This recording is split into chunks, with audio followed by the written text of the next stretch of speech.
you guys, welcome back to my channel. So I have my lovely client right here. We had already done a soak off, but before we get into, I do want to introduce myself. My name is LORENAAGUIRRE, and I do post here on my YouTube channel every Monday and Saturday. So if you guys would like to follow along, make sure to hit that subscribe button, and I'd be more than happy to have you. If you guys have any questions or anything, recommendations or anything, make sure to comment down below. I love having any type of nail topic down below in the comments, so feel free to comment whatever you'd like. Alright, you guys, so first off, I'm going to go ahead and prep her nails. We did do a soak off. I'm not sure if I mentioned that or not, but we're going to go ahead and prep. I do have a fine sanding band, and I am just going to go ahead and remove the shine from the nails. And then I will also be trimming underneath, or trimming her natural nails, just so they don't end up showing underneath her nail extension.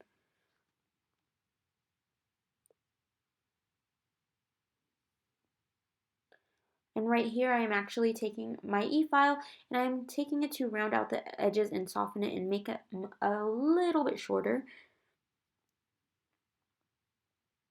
Usually when I am using my e-file, I like to go around the cuticle first, and then I like to go ahead and remove all that shine going in an up and down motion, or sometimes side to side. Usually side to side and up and down, switching the direction I'm going.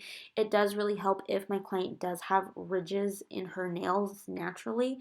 It just helps make sure that I'm getting every part of the nail and I'm not missing anything. But you want to make sure that you do have it on a low speed. It's hard to say with Koopa what the speed is for it, just because it's almost like you hear a sound for it and then you get used to your drill, and depending on the sound you go from there.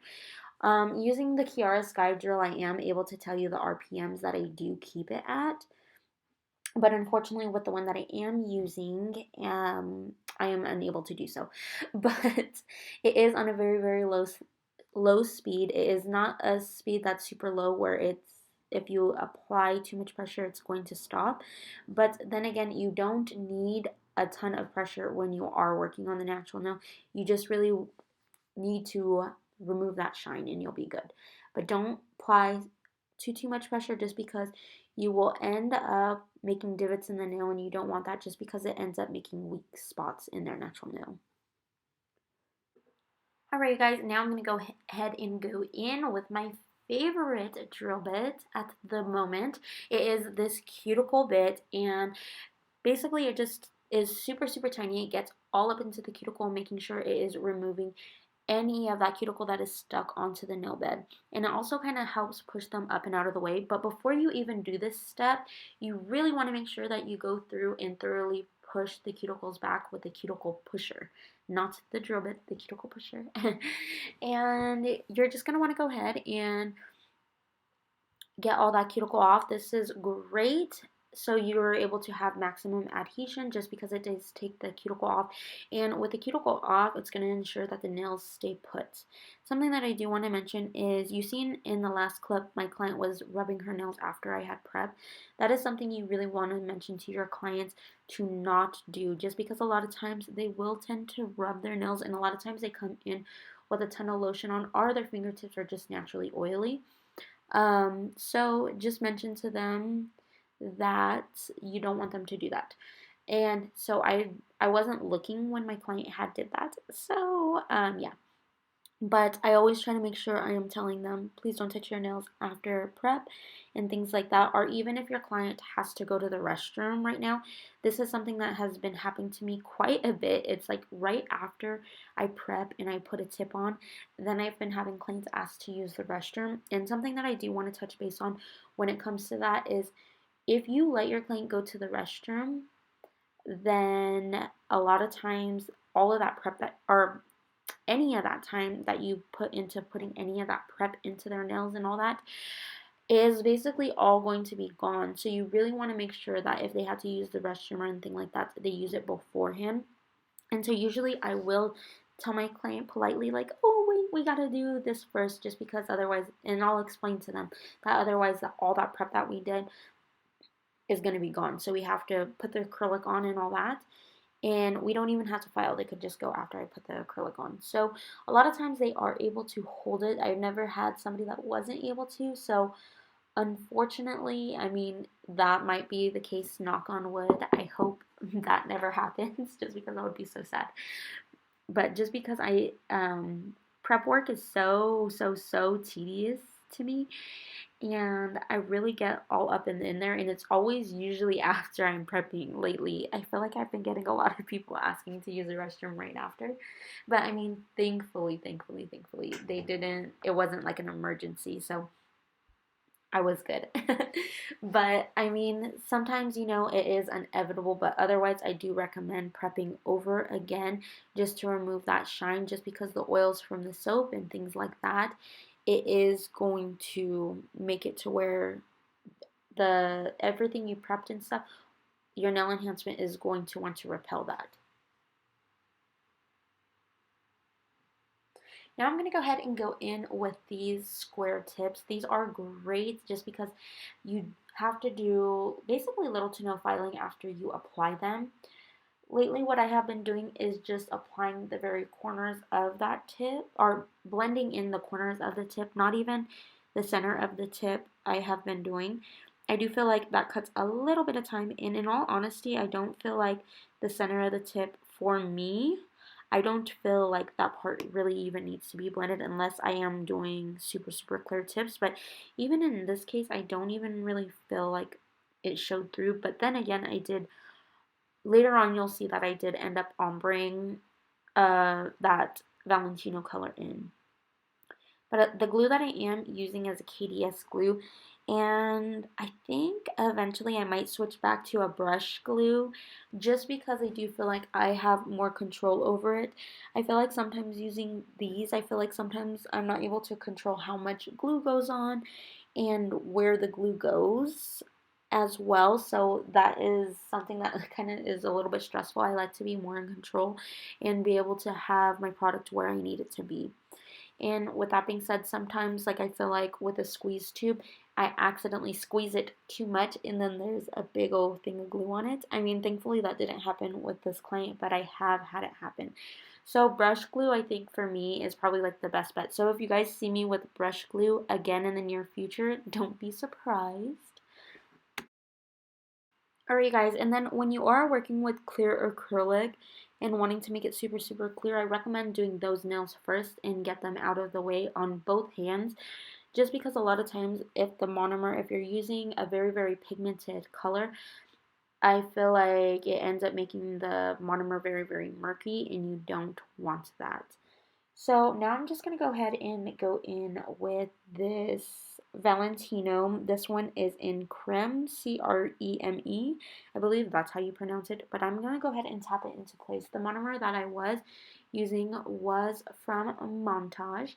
And I am just going to go ahead and pat it and blend it where I feel like it needs to be. And then once I am done with that, I'm actually going to be capping it in clear.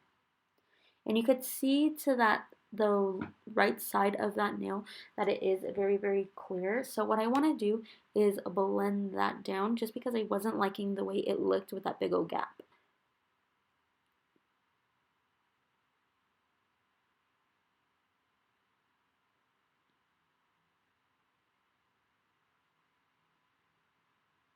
Alright, and for this one it is going to be full of a full nude color, still using that creme color.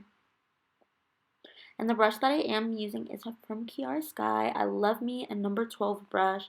Number 12 brushes, I feel like they do ensure that, I don't know, I don't end up pick up too much or too little.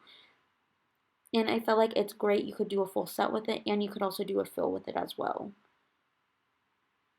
If you do feel like you're flooding the cuticles a lot when you are doing a fill, I definitely recommend trying out a smaller brush, just because I feel like that will help you pick up smaller beads without even having to think about it.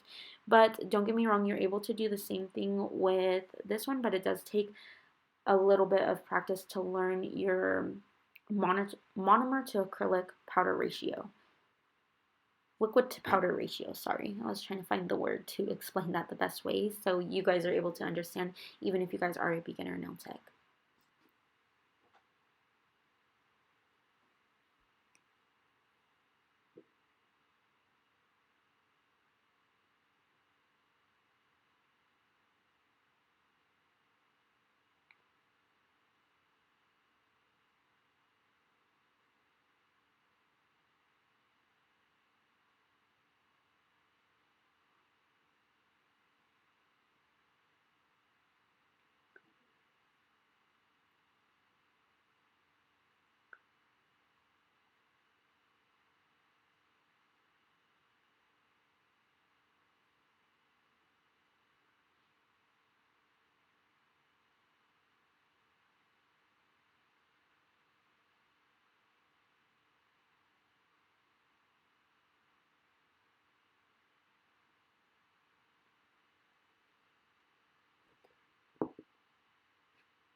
And then for the thumb as well, I'm going to go ahead and pick up a large bead just because I want to be able to spread it across the whole entire nail. And I do like to actually have it very, very thin, more toward, or like at the start of the bead and thicker on the way down. The reason for that is just because sometimes I do feel like if there is any lines of demarcation when you add your beads, that is something that you might want to try, just because sometimes I do feel like if, I don't know, I feel like sometimes I experience lines within the product where you could tell where I put my bead and where I didn't, or where the original was dry. So I do like to make sure it is very thin, more towards the top of the bead. And then when it's down, I like to use the product to build the tip of the nail. And I do usually like to do the three ball method, but I do feel like for me sometimes it does end up being into like a whole bunch of it does actually end up being like 4 or 5 ball method actually. But I mean, whatever to get the job done, right?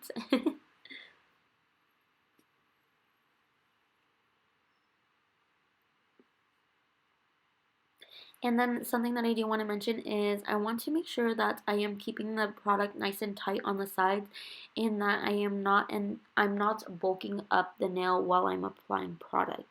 Just because sometimes that can happen. And then when you work around the cuticle, you're going to want to put your bead a little bit further from the cuticle and then kind of start pushing it back a little bit, and start pushing it back a little bit with your brush, so then you are able to get it nice and close to the cuticle without flooding the cuticle. Because sometimes when you put the brush or the bead of acrylic down way too close to the cuticle, sometimes what will end up happening is you actually end up flooding the cuticle, and it ends up being more work for you once you are done with this. Once you are done with this and it comes to filing, you'll notice that you'll be working a lot harder. And I like to tap, tap, tap, tap, tap closer to the cuticle just to help kind of blend it in. And then now I'm going to go ahead and go in on the other side and do all of those light colors first, just because on that pinky I am going to be doing a blue glitter. And a lot of times with glitter, you guys, you want to make sure that that is your last one that you are doing, or use a completely different thing, a monomer for it, and a different brush, because a lot of times that glitter will transfer to the other nails, and then you'll be at the end filing and everything, and then you notice the tiniest little bit of glitter into the other nails. And I like to make sure that that doesn't happen. But now I'm just going to go ahead and I am going to be putting, since I am done with the other hand, now I am actually going to be going in with this clear acrylic. This is from MONTAGE. And if you guys are looking for a super, super clear acrylic, I highly recommend checking this one out, just because you are actually able to see through this one. And I feel like I've watched other videos in the past where it made it seem very, very hard when you are wanting to do like crystal clear nails. But my best thing to mention to you guys is that when you are working on clear nails, you want to really submerge your brush, and just to make sure that it is completely wet. Just because otherwise, if it's not completely soaked into the monomer and all those bubbles come up out of the brush, then that means there was a little bit of dry spots inside of the brush. So that basically ensures that your clear acrylic isn't going to have like a ton of bubbles in it. And I do recommend using a brand new monomer for this when you are doing, if you were wanting that crystal clear look, just because a lot of times if you are using, say you did the nude like how I did, and then you use that same monomer to go ahead and go in and do the clear, what will end up happening is actually that it will end up looking murky, and you don't want that. Something that I also want to recommend is that if you're doing an ombre with clear, I highly recommend doing the colors that you want first and then doing clear at the end, just because otherwise you're going to have to because usually with ombres you start with the bottom color first and then you work your way up to the other color that will be on top. But in this way you don't have to do it if you're doing a clear, just because you want to be able to cap the nails anyways. So since you're capping the nails, work smarter, not harder, and that will end up saving your blend and things like that. If you do end up doing clear first and then you do that cover powder on top and you start filing and you don't cap it, one, if you do cap it, it will end up being super, super thick. Two, if you don't cap it, what will happen is all that blend and work that you put into having that beautiful blend, it will all be gone. So that is something to keep in mind when you are doing the ombre. I really hope that I am making sense, you guys. I try my best to make sure that you guys are understanding what I'm saying, and that kind of ends up making me kind of ramble a little bit, but yeah.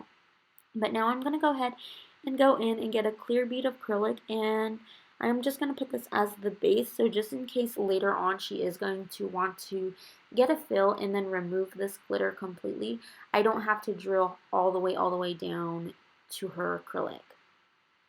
I probably should have done a little bit more, extended that clear bead a little bit more, and then just place this on top, but that is something for you guys in the future if you guys do want to do this.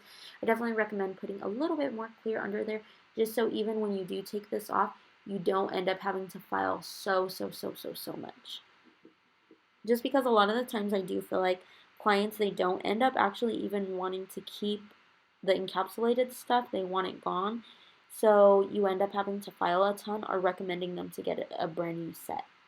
Just because otherwise, if they have encapsulations on every single nail, honestly, I do feel like it's a lot more work filing everything down and being very careful about not going to their natural nail when you are filing, and then soaking off and doing all that jazz. It is a lot of work. So I completely understand why nail techs nowadays, they aren't doing fills, just because the design on here, it does take a long time to do it. I know someone, I was on TikTok a little while ago, and they were saying that they will,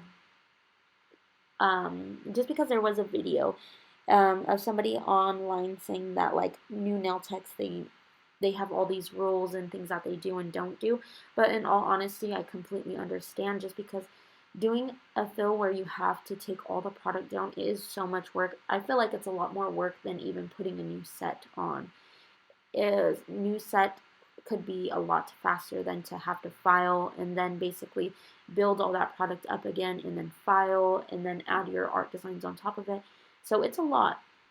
And so if you guys are someone who is just a client and you guys aren't a nail tech yet, just keep that in mind when it comes to your nail tech, of why they might charge more for certain things, just because a lot of times some things are a lot of work. And then something that I do want to explain is that, like, when you have been doing nails for a really long time, having to file like that and the pressure you're putting on your wrist and your hands, it basically leads to carpal tunnel and all that.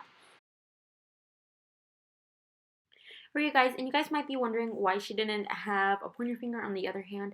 It is because she did end up breaking it off, and she broke it pretty good, so I did not want to put a nail on there, and she wasn't comfortable with putting a nail on there due to how it was looking and all that. So we are going to go ahead and let that heal, and hopefully by the next time everything is all grown out and nice, and we'll be able to put a nail back on there. But we did end up putting a couple of stones at the end. I didn't really take too much pictures of it, just because, I don't know, I feel like everybody likes to see the finished look. So if you guys had seen this set on my IG, you guys will notice that her hand in the back, if you look very closely, she didn't have a nail on that hand. But yeah, so now with filing, after I went ahead and filed over all the tops, I did actually end up going in with this coarse sanding band, and I am just taking all that product down and blending it all out. And then I like to sometimes go underneath the nail and kind of straighten it out as well. You guys will notice that my drill bit, the bit is pretty extended far out, but it is because when I am working on clients who have length this long or longer, it is a lot easier having it out as far as it is versus in, just because I do feel like the handle actually ends up hitting the nail, and it ends up making my job a little bit harder. But I'm just going to go ahead and keep on blending, and then once I feel like there's something that I need to mention to you guys, I'll go ahead and let you guys know.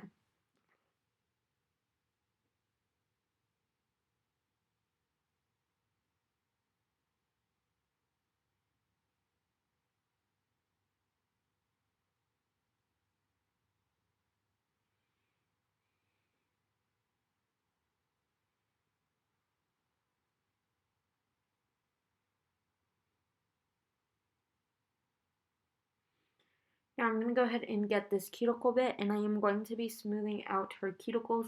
This is for somebody who is kind of more advanced with the drill. I would not recommend, if you guys are a beginner, to go in with something like this, just because it does have a little bit more of a right angle to it, and I do feel like you would be able to kind of cut yourself more, things like that. So definitely, if you do try this cuticle bit, be very, very careful.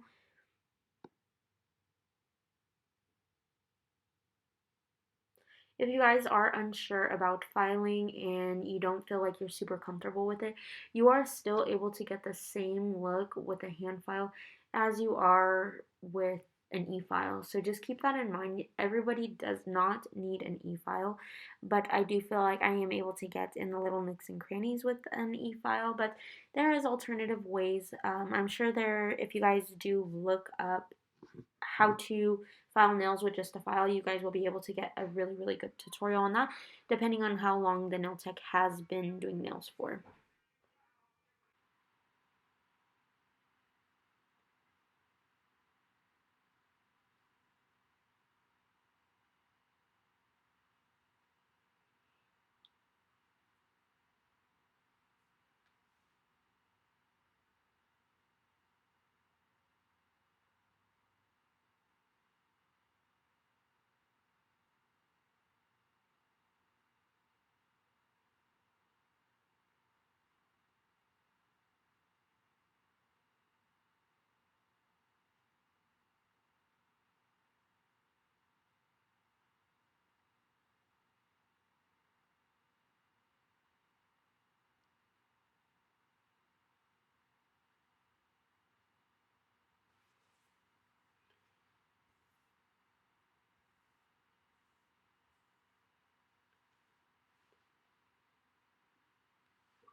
Alright, now I'm going to go ahead and get my 180 grit buffer, and I am just going to go ahead and go over the surface, making sure to smooth out any of those scratches, especially the ones that I have encapsulation on, and the ones that I am going to be putting are the sorry, the ones that have the clear on it. Sorry, you guys, I'm trying to gather my thoughts when I make the videos, so I watch them as I go, and I start to do my voiceover. So, with that being said, I do feel like it takes me a little while thinking what I'm going to say and things like that, just because I do get a little bit tongue-tied. But I do want to be very thorough with this, just because I don't want there to be any scratches on here. With some top coats, you are able to get away with there being a little bit of scratches on there if it does have a thicker viscosity. But I do notice if it is a very, very thin, liquidy top coat, which could also be a very, very good top coat, and it's great because it keeps your shape, but it is very thin, so it might settle in those cracks, and you'll be able to see the cracks through the top coat, if that makes any sense. So with that being said, the top coat that I do use, it has like a thin viscosity, so I have to make sure I am very thorough with my buffing.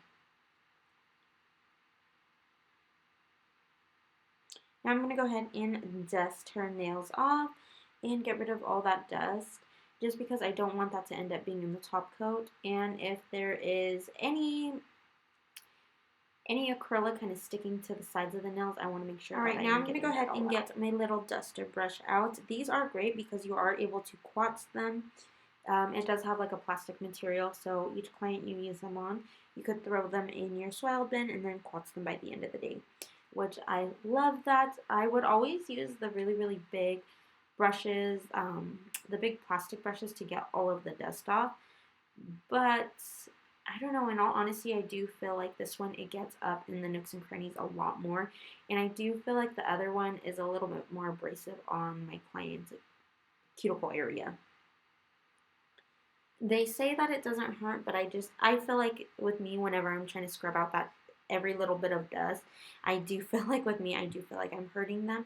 I feel like with this little bit, I'm able to get it out without feeling that way. But you want to make sure if you guys are using it that I want to keep it, or have you guys keep in mind that when you use it, that a lot of times if you keep it on one place, it will get hot because of the friction. Anything that is rotating, it does have friction, and you do have potential to burn your client, even if it is with a brush like that. So just be very, very careful.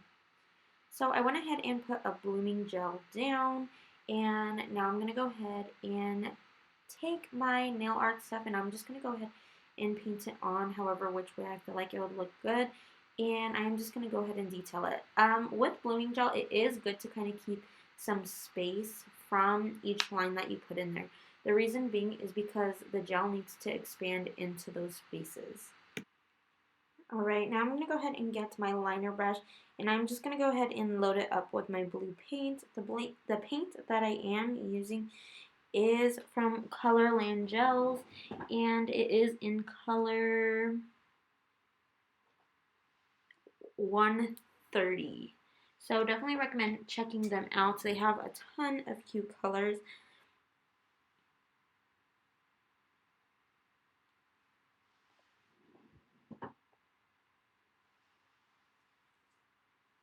And then I'm going to go ahead and align the sides.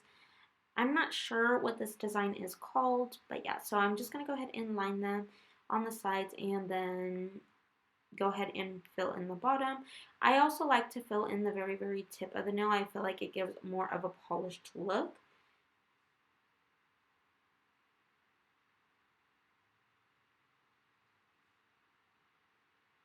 I went ahead and put that into the light for 60 seconds, but now I'm going to go ahead and just go and put my top coat on. I am using a very, very glossy one, but again, this one, it does, like I said, it was a thinner viscosity, so it does allow you to keep your shape, but when you are buffing, you really want to make sure you buff out any scratches that are on the nails.